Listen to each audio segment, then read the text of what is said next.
Good evening all of you.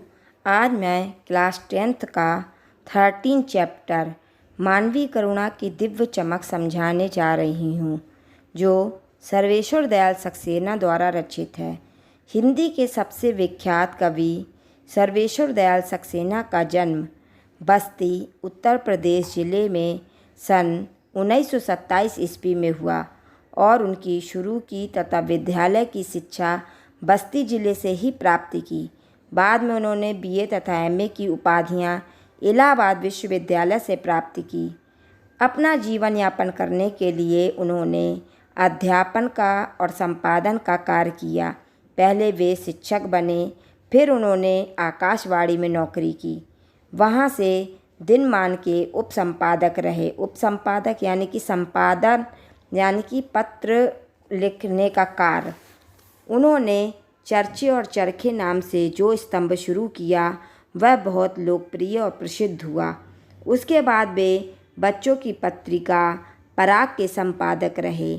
इसका संपादन उन्होंने जीवन के अंत तक किया और सन 1983 में उनका देहांत हो गया। उनकी कुछ प्रमुख रचनाएं थीं काठ की घंटियाँ, बाँस का पुल, एक सूनी नाव, गर्म हवाएं, कुआनो नदी, जंगल का दर्द और खूंटियों पर टंगे लोग। कविता के अलावा सर्वेश्वर दयाल सक्सेना ने उपन्यास, नाटक और कहानियाँ भी लिखीं। उनकी लड़ाई नामक कहानी पर साहित्य जगत में खूब चर्चा हुई। उनकी कुछ साहित्यिक विशेषताएं थीं। सर्वेश्वर दयाल सक्सेना रोमानियत, श्रृंगार, सौंदर्य और प्रकृति प्रेमी के कवि हैं। उन्होंने समसामयिक विषयों पर साहित्य रचना की। वे इलाहाबाद के परिमल समूह के सदस्य भी रहे। उनका संबंध फादर कामिल बुल्के से हुआ, यानी कि वो फादर कामिल से उनका संबंध हो गया, मिलन हो गया। वे फादर के व्यक्तित्व से बहुत प्रभावित हुए। उनका वही प्रभाव मानवीय करुणा की दिव्य चमक में व्यक्त हुआ है।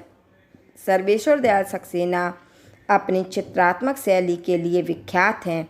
उनकी कविताएं भी किसी एल्बम से कम नहीं थीं और गद्य में भी उनका यही गुण पूरी प्रखरता से व्यक्त हुआ है। वे शब्दों से रूप छवि उकेरने में कुशल रहे और उनका अधिकांश समय शब्द चित्र गतिशील है। अब बच्चों, मैं आपको पाठ के बारे में बताने जा रही हूँ। इस संस्मरण में फादर बुल्के के स्नेहपूर्ण व्यक्तित्व पर प्रकाश डाला गया है।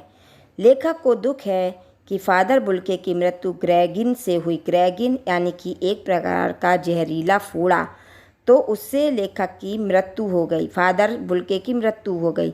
वे जीवन भर लोगों को स्नेह की मिठास बांटते रहे, यानी कि सबके ऊपर प्रेम बरसाते रहे और सबसे प्यार से बोलते रहे। फिर भी उन्हें ग्रेगिन हुआ, यानी कि फिर भी वो इतने अच्छे थे, उनके कर्म इतने अच्छे थे, फिर भी उन्हें ऐसा जहरीला फोड़ा हुआ जिसके कारण उनकी मृत्यु हो गई। हम किस ईश्वर से पूछे कि बुढ़ापे में उन्हें ऐसा दुख क्यों मिला। यानी कि यहाँ पर लेखक ये बताना चाहते हैं कि हम ईश्वर से कैसे पूछे कि उनके इतने अच्छे कर्म होने के बावजूद भी उन्हें इतना बड़ा दुख कैसे मिला। वे सदा साधुओं जैसा सफ़ेद लंबा चोंगा पहने रहते थे, यानी कि सफ़ेद गाउन पहने रहते थे जो ऊपर से नीचे तक ढकी हुई थी। उनकी बाहें और आँखें सदा गले लगाने को तैयार रहती। उनकी जो बाहें थीं और आँखें, यानी कि किसी भी व्यक्ति को मदद करने के लिए और उसको गले से लगाने के लिए हमेशा तैयार रहती थी। लेखक ने 35 सालों तक उनके इस स्नेह को महसूस किया, यानी कि लेखक जो सर्वेश्वर दयाल सक्सेना, उन्होंने 35 साल तक उनके स्नेह, उनके प्यार को महसूस किया।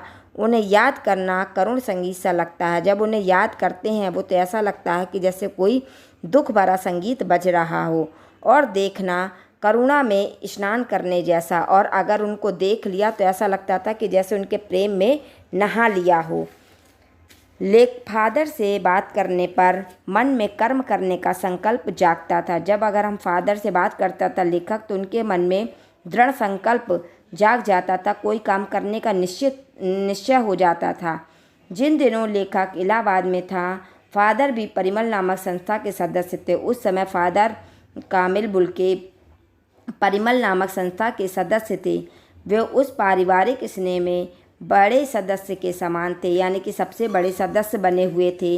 वे गोष्ठियों में विचार विमर्श में और हंसी मजाक में खुलकर भाग लेते। जो वहाँ पर विचार विमर्श की सभाएं बनती उसमें वो हंसी मजाक भी करते और खुलकर भाग लेते थे और अपने विचार विमर्श को रखते थे।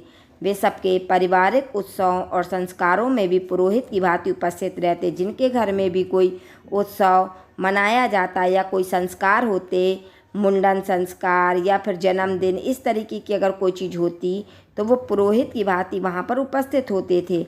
लेखक के पुत्र के मुख में पहली बार अन्न उन्हीं ने डाला था। जब लेखक के घर में उनका पुत्र की पासनी हुई तो उसके मुख में अन्न का पहला दाना फादर कामिल बुल्के ने ही डाला था। उनका वात्सल देवदार सा ऊंचा था। उनका जो प्रेम था वो बहुत देवदार, जिस प्रकार से देवदार का पेड़ ऊंचा रहता है उसी प्रकार से फादर कामिल बुल्के का भी जो प्रेम था वो देवदार की छाया जैसा ऊंचा था। फादर इलाहाबाद की सड़कों पर साइकिल चलाते हुए दिख जाते थे। वे हमेशा प्यार और ममता से छलकते रहते थे और वे बेल्जियम के वासी भी थे, यानी कि वो बेल्जियम के रहने वाले थे। घर में उनकी माता पिता, 2 भाई और बहन भी थे। वे भारत को ही अपना देश मानने लगे थे। वो बेल्जियम छोड़कर भारत में आकर बस गए और उसी को अपना देश मानने लगे थे। वे अपनी जन्मभूमि रैम्स चैपल को बहुत सुंदर मानते थे। जहाँ पर उनका जन्म हुआ था वो जगह थी रैम्स चैपल, जिसको वो बहुत सुंदर मानते थे। उन्हें अपनी माँ से भी गहरा लगाव था, यानी कि वो अपनी माता से बहुत प्रेम करते थे। अक्सर उनकी माँ के पत्र उनके पास आया करते थे और डॉक्टर रघुवंश को वे माँ की चिट्ठियाँ दिखाते थे। जो डॉक्टर रघुवंश थे उनको वो अपनी माँ की चिट्ठियाँ दिखाते थे कि मेरी माँ ने ये प्यार भरा पत्र भेजा है। उनके मन में पिता और भाइयों के प्रति विशेष लगाव नहीं था। न वो अपने पिता से ज़्यादा प्यार करते थे और न भाइयों से। भारत में बसने के बाद वे 2-3 बार ही बेल्जियम गए। जब वो भारत में रहने लगे तो केवल वो 2-3 बार ही अपनी माता से मिलने के लिए बेल्जियम गए। सन्यासी बनने के प्रश्न पर वे इतना ही कहते थे कि वे प्रभु की इच्छा से सन्यासी बने। जब उनसे लोग पूछते कि आप सन्यासी क्यों बने तो वो ये कहते थे कि प्रभु की इच्छा थी इसलिए हम सन्यासी बन गए। वे इंजीनियरिंग के अंतिम वर्ष की पढ़ाई कर रहे थे और इंजीनियरिंग की पढ़ाई कर रहे थे कि उनके अंदर सन्यासी बनने का धर्म गुरु के पास गए और सन्यासी बनने के लिए पहुँचे। उन्होंने उनसे भारत में जाने की इच्छा रखी। भारत ही क्यों, इस पर वे कुछ नहीं कहते। अगर उनसे कोई पूछता कि आप भारत ही क्यों जाना चाहते हो तो वो कुछ नहीं कहते थे। उन्हें सन्यासी बनाकर भारत भेज दिया गया और वो सन्यासी बन गए और सन्यासी बनकर वो भारत आ गए। फादर बुल्के ने पहले 2 साल जीसेस्ट संघ में पादरियों के धर्माचार की पढ़ाई की। फिर 9-10 वर्ष दार्जिलिंग में पढ़ते रहे और उन्होंने कोलकाता से बीए तथा इलाहाबाद से एमए हिंदी किया और उन्होंने कलकत्ता और इलाहाबाद से हिंदी की पढ़ाई करी। उन्होंने इलाहाबाद के विद्वान डॉक्टर धीरेन्द्र वर्मा के निर्देश में रामकथा उत्पत्ति और विकास विषय पर शोध प्रबंध भी प्रस्तुत किया। उन्होंने ब्लू बर्ड नामक नाटक का भी रूपांतर नील पक्षी में किया। इसके बाद वे रांची के सेंट जेवियर्स कॉलेज में हिंदी और संस्कृत के विभाग में अध्यक्ष हो गए और यहीं उन्होंने प्रसिद्ध अंग्रेजी हिंदी कोश तैयार किया। उन्होंने यानी कि ब्लू बर्ड जो बुक थी उसको उन्होंने हिंदी में रूपांतर किया और बाइबल का अनुवाद भी किया। 73 वर्ष की आयु में उनका देहांत हो गया। फादर बुल्के सन्यासी जरूर थे लेकिन रिश्ते बनाकर तोड़ते नहीं थे। 10 साल बाद मिलने पर भी उनकी गंध महसूस होती थी। वे दिल्ली आने पर लेखक से अवश्य मिलते थे और वे हिंदी को राष्ट्रभाषा बनाने के लिए भी बहुत व्याकुल रहे। इसलिए वे मंचों पर अकाट तर्क देते थे। जब मंच लगते थे तो वो उसका तर्क देते थे। वे हिंदी वालों को ही हिंदी की उपेक्षा करते देखकर झुंझलाते थे। फादर बुल्के हर दुख में साथ खड़े होते थे। उनके मुख से निकले सांत्वना के शब्द मन में गहरी शांति प्रदान करते। जब वो किसी को सांत्वना देते थे तो लोगों के मन में गहरी शांति मिलती थी। लेखक को अपनी पत्नी और पुत्र की मृत्यु याद है। लेखक को याद है कि जब उसकी पत्नी और पुत्र की मृत्यु हुई तो फादर बुल्के ने किस तरीके से उन्हें धीरज बंधाया। लेखक ने फादर को अंतिम बार जब देखा तो वे ताबूत में थे। ताबूत यानी कि ईसाइयों का लकड़ी का बना हुआ ताबूत होता है जिसमें व्यक्ति को रखा जाता है। उनके चेहरे पर बिखरी शांति थिर रुकी हुई थी और 18 अगस्त 1982 को सुबह 10 बजे उनके शव को दिल्ली से कश्मीर गेट स्थित निकलसन कब्रगाह में उतारा गया और 18 अगस्त 1982 को सुबह 10 बजे उनके शव को यानी कि उनके शरीर को दिल्ली के कश्मीरी गेट स्थित निकलसन कब्रगाह में उनको वहां पर उतारा गया। कुछ पादरी, डॉक्टर रघुवंश का बेटा और उनके परिजन उन्हें धरती की गोद में सुलाने के लिए ले चले।